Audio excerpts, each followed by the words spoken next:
Bonjour, merci à Mélanie et CD Magazine pour cette initiative. Alors on me demande souvent ce qu'il adviendra de l'Europe, comme si elle allait mal ou devait se casser indéniablement, arriver à la fin d'un cycle ou devait renaître finalement, grâce notamment à cette récente guerre selon certains du Covid. Je reprendrai un condensé actualisé de mes discours de vœux avec certains mots clés. Bien entendu, chacun aura ses lunettes et écoutera à sa façon, voire entre les lignes, car l'Europe c'est aussi et sans doute avant une problématique de mots. En historien, je répondrai qu'il faut savoir regarder, analyser, capitaliser toutes les expériences de vie et les attentes réciproques pour aller de l'avant avec, pourquoi pas, une grande solidarité continentale de l'Atlantique à l'Oural, en interdépendance avec le reste du monde, notamment occidental, en ces moments de commémoration et de deuil renouvelé. En philosophe et en prenant ma traditionnelle baguette magique qui aide certains à construire une Europe pour tout le monde pareil, ce qui n'est pas forcément la solution. J'ai envie de rêver des bienfaits de la naïveté de l'enfant qui peut croire que tout est possible finalement avec courage et bienveillance, mais les grands fondateurs n'en ont-ils pas fait? En stratège, facilitateur, je souhaite que l'Europe, nous dirons ici l'UE,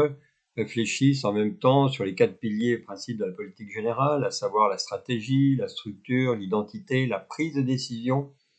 et qu'elle accepte qu'il est possible d'en changer en fonction notamment des événements. Elle doit continuer à donner du rêve par des grandes annonces, comme le plan de relance, qui n'a cette fois pas de nom, mais avec un pilotage responsable, efficace, réaliste, réalisable et déterminé dans le temps, avec également des moyens de sanction, comme dans toute forme d'organisation pérenne et responsable. Je souhaite un certain courage aux nouvelles institutions qui vont sans doute devoir décider de changer certaines briques pour avancer, peut-être désormais avec une gouvernance tournée vers un nouveau chapeau de domaine d'exclusivité sans forcément reprendre les mots de régalien ni de fédéral, non compris de la même façon par tout le monde, notamment en France et en Allemagne, et pourquoi pas dans la création d'une nouvelle instance de vote représentative des régions.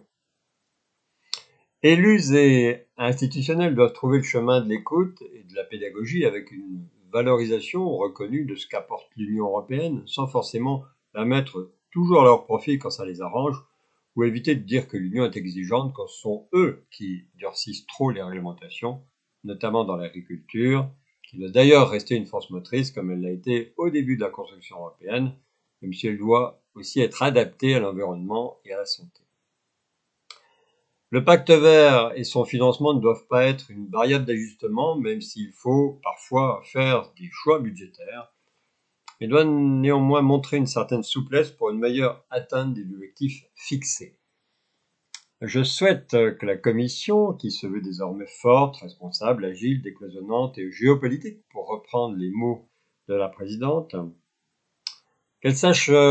travailler avec ambition, mais œuvrer avec discernement et réalisme pour ces nouveaux objectifs annoncés, notamment dans une certaine idée de politique industrielle forte, bénéficiant de financements propres, comme développé actuellement en equity ou autre bilan dans l'innovation, pour bâtir des licornes, et par des emprunts en son nom, en remplaçant ou affirmant certaines aides d'État garanties par la monnaie, voire par des obligations. Le nouveau Parlement européen doit quant à lui continuer à afficher une certaine identité de démocratie, faisant respecter un travail constructif en tripartite et désormais une future possibilité d'initiative. Je souhaite une valorisation de l'UE au niveau international avec une parole affirmée, à la fois forte et diplomatique, qui ne peut qu'être adossée à des capacités autonomes et stratégiques fortes et sécurisées, voire en parlant de souveraineté ou d'intérêts vitaux, si ces mots peuvent être rassembleurs. Au-delà du chacun pour soi, je souhaite à l'UE et ses nations unies dans la diversité de trouver et comprendre les bienfaits d'éléments communs et de valorisation des différences pour créer une certaine dépendance dans l'interdépendance dans de nombreux domaines économiques, notamment stratégiques de l'énergie et de l'industrie en général, afin de mieux travailler et être plus forts, efficaces ensemble, tout en conservant chaque point fort de leur identité au profit de la communauté, pour notamment créer des modèles exportables. Nous ne devrions plus avoir besoin de la Chine, des États-Unis ou du Japon, qui considèrent souvent l'Europe comme un terrain de jeu pour comprendre nos atouts économiques. Alliés et partenaires doivent être choisis en transparence et courage pour une certaine protection de préférences européennes minimales et raisonnées. Parfois même coûte que coûte, sans bien entendu fermer les frontières. Il convient d'avancer ensemble, à la fois dans un certain équilibre créateur de richesse, avec une composante sociale intégrée, dans une concurrence intelligente et dans une cohérence d'action,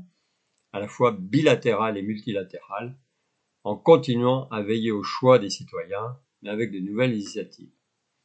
Les entreprises doivent comprendre que l'UE a misé sur elles depuis longtemps pour la création de richesses, notamment avec la recherche, et qu'elles s'inscrivent également dans une dynamique d'identité pour ce qui est bon pour l'Europe et non dans une logique purement financière et de profit. Je souhaite que l'Europe reste forte, solidaire, face aux risques d'illusion et de fracture, notamment créés par les migrations légitimes ou cachées, face aux risques et menaces extérieures. Je souhaite que la notion de solidarité soit renforcée entre grands et petits pays qui doivent être mieux considérés, sans oublier l'histoire de certains, grands autrefois, voire entre groupes de pays et entre régions, avec un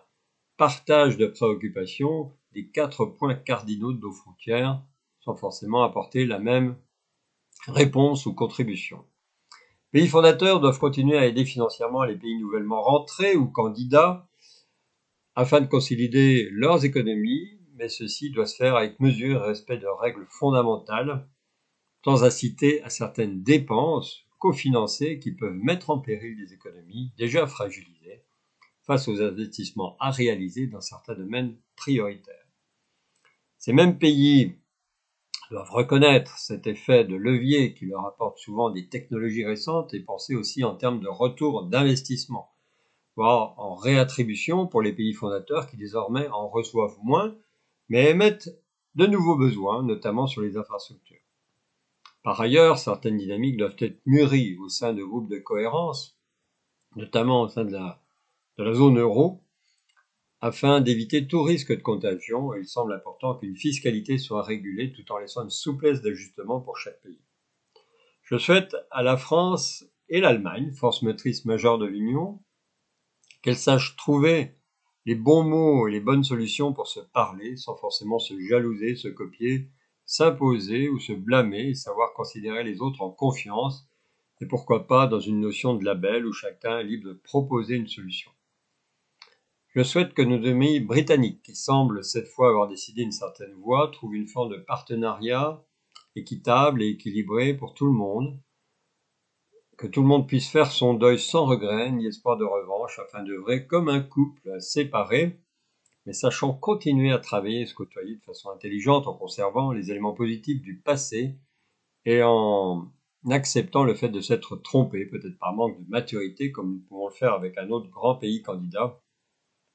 Au-delà du travail de négociation qui s'avère délicat et loin d'être terminé, il est important de tirer les constats d'un tel épisode, notamment pour l'Union européenne. Je souhaite que les citoyens s'intéressent aux institutions et à leurs actions de façon constructive en se donnant la permission d'exprimer leurs idées, leurs propositions, leurs commentaires, mais également leur mécontentement constructif avec les outils et les structures mis à leur disposition, sans pour autant stopper certaines dynamiques, pensant qu'elles ne les concernent pas. Je souhaite que les idéalistes européens d'un seul moule comprennent que la volonté d'identité et d'une certaine indépendance de chaque peuple qui apparaît souvent lors des élections, surtout venant de pays qui souhaitent enfin un peu exister, mais avec une certaine souveraineté sans forcément être des enfants libres. Mais je souhaite aussi que les idéalistes nationaux comprennent que ces peuples peuvent néanmoins aspirer à vivre ensemble dans un monde de paix, mais surtout d'échange pour les rendre plus forts. Je souhaite qu'Erasmus+ continue à faire autant de bébés et qu'ils vivent en pleine santé dans un mix énergétique cohérent, économique et sécurisé. Je souhaite que certaines valeurs, parfois adaptables et difficilement définissables de la même façon par tous, comme le sont les intérêts vitaux, soient le socle d'une identité propre pour que nous puissions dire que nous sommes fiers d'être européens, unis dans la diversité, en étant un modèle pour tout le monde, sans forcément ouvrir nos frontières trop librement. Enfin, je souhaite qu'une défense européenne trouve ses marques et son identité en termes d'équipement et de fonctionnement de façon intelligente et en confiance et optimisée avec une interdépendance, voire une gouvernance propre au sein de l'OTAN, vecteur d'intégration européenne tant qu'elle existe, ou même à l'extérieur avec une structure rebâtie mais autonome en Europe et européenne, avec des relations toujours étroites avec ses alliés historiques militaires que sont les Britanniques et les États-Unis, mais avec un dialogue, voire une coopération avec la Russie et la Chine pour éviter toute fausse incompréhension d'identité. reste à trouver une méthode européenne d'intégration efficace pour donner envie sans s'imposer. Et pour terminer, je reprendrai ce poème que certains connaissent désormais. Comme le diamant issu des profondeurs de la terre, l'Europe ne se fera pas en un jour et son origine est ancrée au plus profond de notre histoire. Comme le diamant, l'Europe ne sera pas non plus façonnée ensuite en un jour et il convient d'y apporter une attention bienveillante à chaque instant. Comme le diamant qui brille de 1000 facettes et qui font ensemble sa rareté et son effet précieux, l'Europe est éclatante, attrayante, enviée et riche par sa diversité et l'interdépendance de ses territoires, de ses peuples et de ses compétences. Elle peut avoir plusieurs apparences et briller différemment en fonction de son environnement. Comme le diamant, elle pourra avoir quelques imperfections qui feront son caractère, mais qui pourront ensuite être gommées pour la rendre plus belle. Comme le diamant qui ne se brise pas, l'Europe sait être la plus forte. Et comme le diamant, l'Europe est éternelle. Merci à vous.